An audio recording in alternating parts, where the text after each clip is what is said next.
Monggo jamaah, mungkin bab sholat ini adakah yang masih perlu kita tanya jawabkan dalam kesempatan kali ini? Monggo silakan. Monggo Bapak.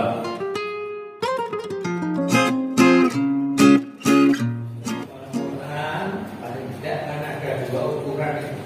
Oke. Qasimun dan daimun. Alladzina hum fi sholatihim qasimun. Maaf, saya sambil minum Pak ya. Sambil minum. Iya. Yang lainnya alladzina hum ala sholatihim daimun. Barangkali berangkat dari situ. Yang qasimun itu yang bagaimana? Kemudian yang daimun itu yang bagaimana? Sebagian sudah disampaikan tadi. Ya, ya. Tapi saya kira lebih enak mengingatnya gitu. Ya, baik. Harus qasimun itu yang begini dan bagaimana mencapainya. Yang daimun bagaimana? Dan yang ketiga saya kira yang enggak kalah pentingnya, ibadah semuanya saja dalam Islam itu kan harus berdampak sosial. Ya, betul. Jadi kalau tidak berdampak sosial, kebaikan di masyarakat itu otomatis ya tidak sempurna. Terima kasih. Ya, baik, terima kasih kepada Bapak Rahman Rais yang telah memberi tambahan keterangan berkaitan dengan kesempurnaan sholat, diantaranya hal yang berkaitan dengan khasyi'un, kekhusyuan, daimun yang terus menerus, dan juga berkaitan dengan dampak sosial dari ibadah sholat ini. Baik, ya, tentu kata tadi yang pertama adalah khasyi'un dulu ya, khasyi'un ya. Memang kata khusyuk ini luas ya, tapi secara spesifik itu artinya yang pertama tenang itu dulu, khasyi'un yang kemudian kaitannya dengan tumaninah ya, itu awal dari makna khasyi'un dulu, yaitu ada ketenangan, tumaninah di dalam gerakan-gerakannya. Lalu menyempurnakan kekhusyuan sholat juga memaknai apa yang dibaca, mentadaburi baik gerakannya maupun bacaannya.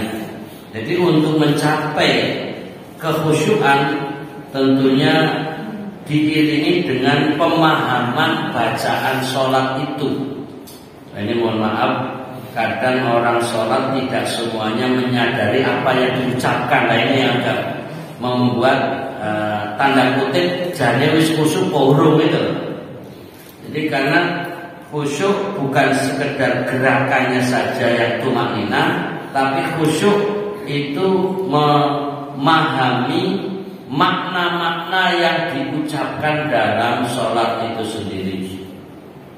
Dari mulai pertama umpamanya takbir Allahu Akbar, ini seharusnya sudah khusyuk dari awalnya, yaitu pengucapannya juga dengan jelas, tenang, juga ditadaburi kalimat Allahu Akbar. Akbarnya itu sendiri adalah yang menunjukkan Allah Maha Besar.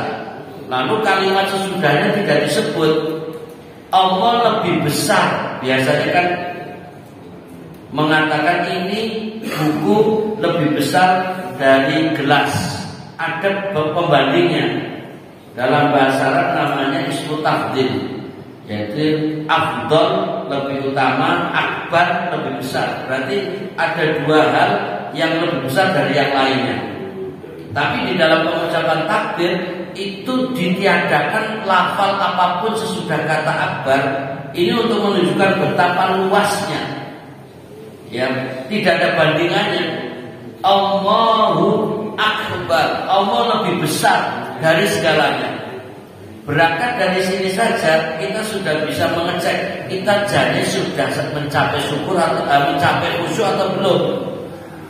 Baru dimulai dari takbir saja. Kadang orang kan mohon maaf hanya secara singkat, spontan, Allahu Akbar, kayak nggak ada rasa, tidak merasakan kalimat Allahu Akbar itu sendiri adalah zikir, ucapan yang menunjukkan kita sedang memuji Allah atau menyatakan Allahu Akbar, Allah lebih besar. Nah, ini baru contoh satu kata. Belum lagi nanti di dalam bacaan doa iftitah, dalam bacaan Al-Fatihah, di dalam bacaan ruku, di saat iktidal. Ketika iktidal saja kadang tidak memahami kalau itu adalah doa. Sami'allahu liman hamidah. Itu sebenarnya penegasan bahwa Allah mendengar. Sami'allahu liman hamidah, bagi siapa yang memujinya. Ini adalah semacam pengakuan Allah mendengar apa yang orang sholat memujinya. Karena itu langsung diiringi lafal setelah sami'allahu liman hamidah, Rabbana walakal hamd. Itu untuk menunjukkan jawaban dari pernyataan sebelumnya. Allah mendengar, ya, bagi orang yang memujinya. Karena itu langsung disusulkan Rabbana, ya Rabb kami, ya Tuhan kami, hanya kepadamu memuji, segala pujian. Nah, pertanyaannya, ketika kita membaca itu sadar atau tidak? Sami'allahu liman hamidah, namanya imamnya. Kita kan merespon, makmumnya merespon apa yang dikumandangkan oleh imam. Allah mendengar bagi orang yang memujinya. Langsung makmumnya dan juga imamnya sendiri, Rabbana walakal hamd, ya Tuhan kami, hanya kepadamu segala pujian. Nah, kalau ini belum disadari, belum dimaknai, belum dipahami, tanda kutip orang-orang yang sholat ini sesungguhnya belum khusyuk.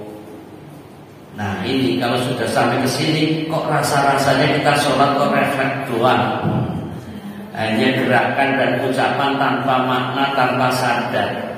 Nah, monggo, ini hanya untuk pengingat. Tadi alhamdulillah Bapak Raris mengingatkan apa itu khusyuk. Jadi dari ketumakninaan gerakan dan ketadaburan dalam memaknai kata, kalimat, ucapan yang ada dalam sholat, itu terus semuanya dipahami, dikaji dari takbiratul ihram, lafal Allahu Akbar sampai taslim, ucapan salam, semuanya ada artinya, ada maknanya dan ada tujuannya. Nah, monggo itu setiap hal harus kita buka kembali, kita baca, kita pahami, bukan sekedar hafalan dalam sholat. Itu khusyuk. Kemudian daimun, yang artinya terus menerus melaksanakan sholatnya itu secara istiqomah, tidak ada hentinya, berarti tidak ada bolongnya. Nah, ini kadang ada orang dalam kasus mau nyolati jenazah, itu kadang ditanya, ini orang sholat gak sih? Ya kadang sholat. Nah, ini kan kadang sholat ini. Kadang sholat itu berarti gak ada imun sebenarnya. Jadi hanya terkadang. Padahal orang yang disolati jenazah adalah orang yang sholat juga. Tapi dalam kenyataannya di masyarakat, kalau orang nggak disolati padahal KTP-nya Islam, ini kayaknya dianggap tidak peduli. Makanya dalam guyonan tadi bahwa kalau dia sebenarnya nggak sholat, ya sudahlah, nggak usah disolati jenazahnya. Nah, terus pinjam KTP-nya saja. Terus yang disolati KTP-nya, karena yang Islam itu KTP-nya itu. Ini hanya guyonnya, tapi prakteknya nggak berani sih. Di masyarakat nanti kalau hal-hal seperti itu jadi masalah. Jadi itu dari sisi tadi kata khosyikun, ya. Kemudian dikaitkan dengan daimun ya. Ini tentunya sangat panjang ya. Jadi ala sholatihim daimun ya.